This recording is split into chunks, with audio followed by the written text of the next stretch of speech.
Chapter 33, Little Gray Home in the West.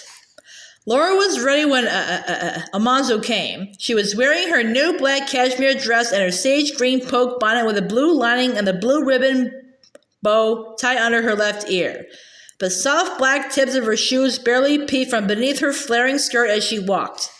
Ma herself had pinned her square gold brooch with the embedded strawberry at Laura's throat against a bit of white lace that finished the collar of her dress.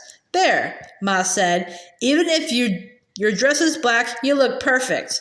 Gruffly, Pa said, "You'll do, Half-Pint." Carrie brought a fine white handkerchief, edged with lace matching the lace on Laura's collar. "I made it for you," she said. "It looks nice in your hand against your black dress." Grace just stood near and admired. Then Almanzo came, and they all watched at the door while Laura and Almanzo drove away. Once Laura spoke. "Does Reverend Brown know we are coming?" Almanzo said, "I saw him on my way over. He will not use the word obey." Mrs. Brown opened the sitting room door. Nervously, she said that she would call Mr. Brown and ask him to sit down. She went into the bedroom and closed the door. Laura and Almanzo sat waiting. In the center of the sitting room, a marble-topped table stood on a crocheted rag rug. On the wall was a large colored picture of a woman clinging to a white cross planted on a rock, with lightning streaking the sky above her and huge waves dashing high around her. The door of the other bedroom opened and Ida slipped in and sat down in a chair near the door. She gave Laura a frightened smile and then twisted her handkerchief in her lap and looked at it. The kitchen door opened and a tall, thin young man quietly slipped into a chair. Laura supposed he was Elmer, but she did not see him, for Reverend Brown came from the bedroom, thrusting his arms into his coat sleeves. He settled the coat collar to his neck and asked Laura and Almanzo to rise and stand before him. So they were married.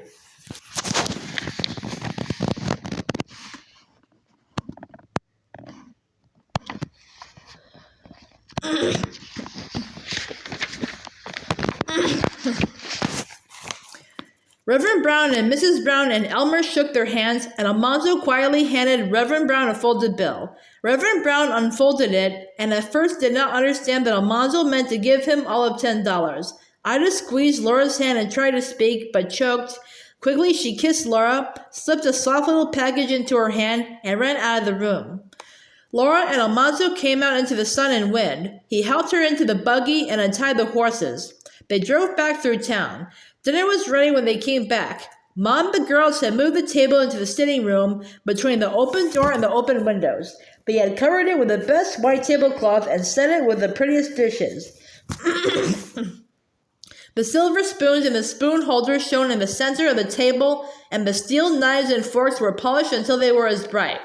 As Laura hesitated shyly at the door, Carrie asked, "What's that in your hand?" Laura looked down. She was holding in her hand with Carrie's handkerchief the soft little package that Ida had given her. She said, "Why, I don't know. Ida gave it to me." She opened the small tissue paper package and unfolded the most beautiful piece of lace she had ever seen. It was a triangular fichu of white silk lace, a pattern of lovely flowers and leaves. "That will last you a lifetime, Laura," Ma said. And Laura knew that she would always keep and treasure this lovely thing that Ida had given her. Then Almanzo came from stabling the horses, and they all sat down to dinner. It was one of Ma's delicious dinners, but all the food tasted alike to Laura. Even the wedding cake was dry as sawdust in her mouth, for at last she realized that she was going away from home, that never would she come back to this home to stay. They all lingered at the table, for they knew that after dinner came the parting, but finally Almanzo said that it was time to go. Laura put her bonnet on again and went out to the buggy as Almanzo drove to the door. There were goodbye kisses and good wishes while he stood ready to help her into the buggy, but Pa took her hand. "You'll help her from now on, young man," he said to Almanzo, "but this time I will." Pa helped her into the buggy. Ma brought a basket covered with a white cloth. "Something to help make your supper," she said, and her lips trembled. "Come back soon, Laura." When Almanzo was lifting the reins, Grace came running with Laura's old slat sunbonnet. "You forgot this," she called, holding it up. Almanzo checked the horses while Laura took the sunbonnet. As the horses started again, Grace called anxiously after them, "Remember, Laura, Ma says if you don't keep your sunbonnet on, you'll be brown as an Indian."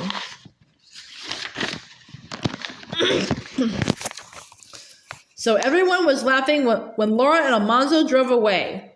They drove over the road they had traveled so many times, across the neck of Big Sloth, around the corner by Pearson's livery barn, up Main Street and across the railroad tracks, then out on the road toward the new house on Almanzo's tree claim.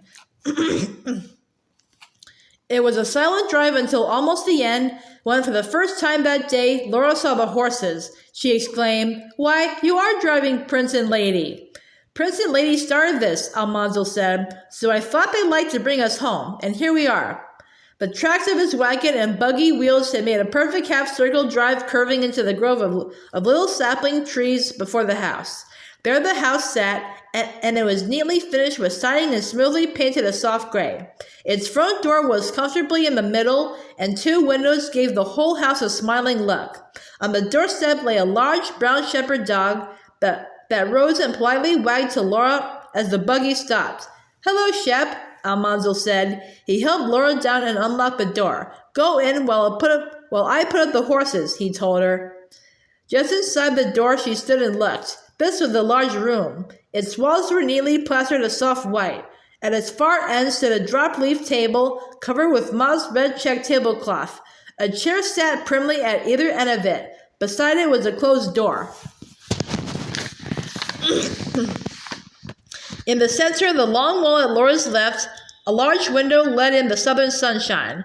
Companionably placed at either side of it, two rocking chairs faced each other.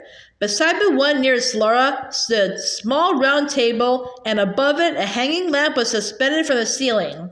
Someone could sit there in the evening and read a paper, while in the other chair someone could knit. The window beside the front door let still more stunning light into that pleasant room. Two closed doors were in the other long wall.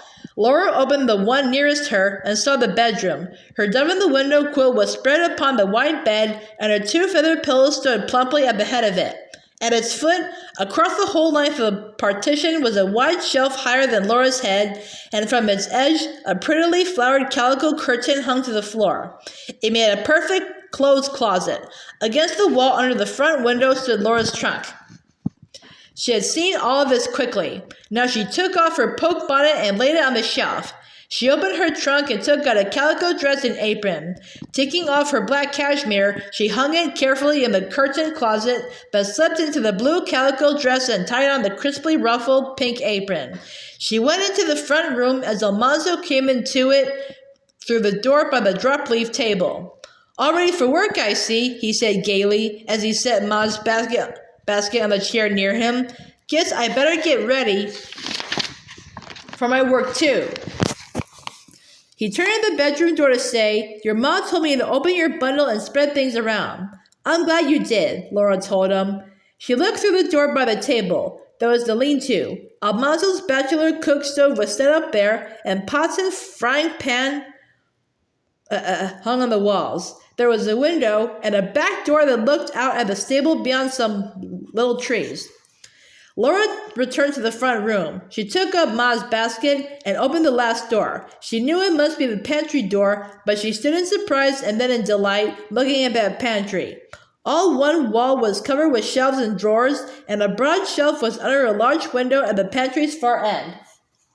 She took Ma's basket to that shelf and opened it. There was a loaf of Ma's good bread, a ball of butter, and what had been left of the wedding cake. She left it on the shelf while she investigated the pantry. One whole long wall was shelved from the ceiling halfway down. The upper shelves were empty, but on the lowest was a glass lamp, Almanzo's bachelor dishes, and 2 pans of milk with empty pans near. At the end, where the shelf was above the window shelf in the corner, stood a row of cans of spices. Beneath this shelf were many drawers of different sizes. Directly below the spices and above the window shelf were 2 rather narrow drawers. Laura found that One was almost full of white sugar, the other of brown sugar. How handy! Next, a deep drawer was full of flour, and smaller ones held ground flour and cornmeal. You could stand at the window shelf and mix up anything without stirring a step. Outside the window was the great blue sky and the leafy little trees. Another deep drawer was filled with towels and tea towels. Another held 2 tablecloths and some napkins. A shallow one held knives and forks and spoons. Beneath all these drawers, there was space for a tall stoneware churn and dasher, and empty space for other things as they should come. In a wide drawer of the bottom row was only a crust of bread and half a pie. Here Laura put Ma's loaf of bread and the wedding cake.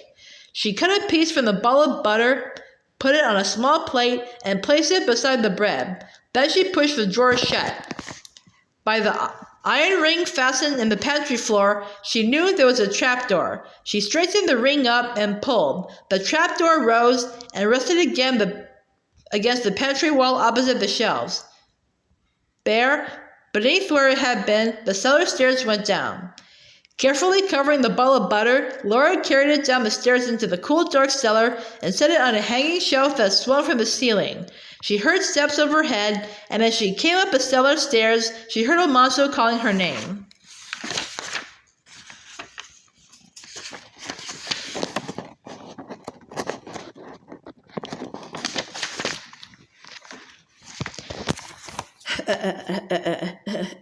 I thought you were lost in this big house, he said. I was putting the butter down cellar so it would keep cool, said Laura. Like your pantry? He asked her, and she thought how many hours he must have worked to put up all those shelves and to make and fit those many drawers.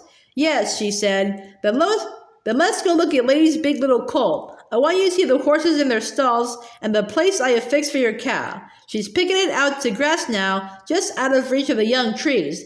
Almanzo led the way through the lean-to and outdoors. They explored the long stable and the yard beyond it. Almanzo showed her the new haystacks in the north to shelter the yard and stable when the winter winds came. Laura petted the horses and the colt and Shep as he followed close at their heels. They looked at the little maples and box elders and willows and cottonwoods. Quickly, the afternoon was gone. It was time for chores and supper. Don't build a fire, Almanzo told her. Set out that bread and butter your mother gave us. I'll milk Fawn, and we'll have bread and new milk for supper. And cake, Laura reminded him. When they had eaten supper and washed a few dishes, they sat on the front doorstep as evening came. They heard Prince blow out his breath, woof, as he lay down on his bed of clean hay in the stable. They saw the dim bulk of Fawn in the grass, where she lay chewing her cud and resting. Shep lay at their feet. Already he was half Laura's dog. Laura's heart was full of happiness. She knew she need never be homesick for the old home. It was so near that she could go to it whenever she wished, while she and Almanzo made the new home in their own little house. All this was theirs, their own horses, their own cow, their own claim.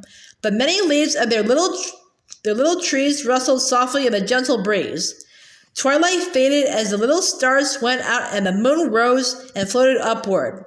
Its silvery light flooded the sky and the prairie. The winds that had blown whispering over the grasses all the summer day now lay sleeping, and quietness brooded over the moon-drenched land. It is a wonderful night, Almanzo said. It is a beautiful world, Laura answered, and in memory she heard the voice of Pa's fiddle and the echo of a song. Golden years are passing by, these happy golden years.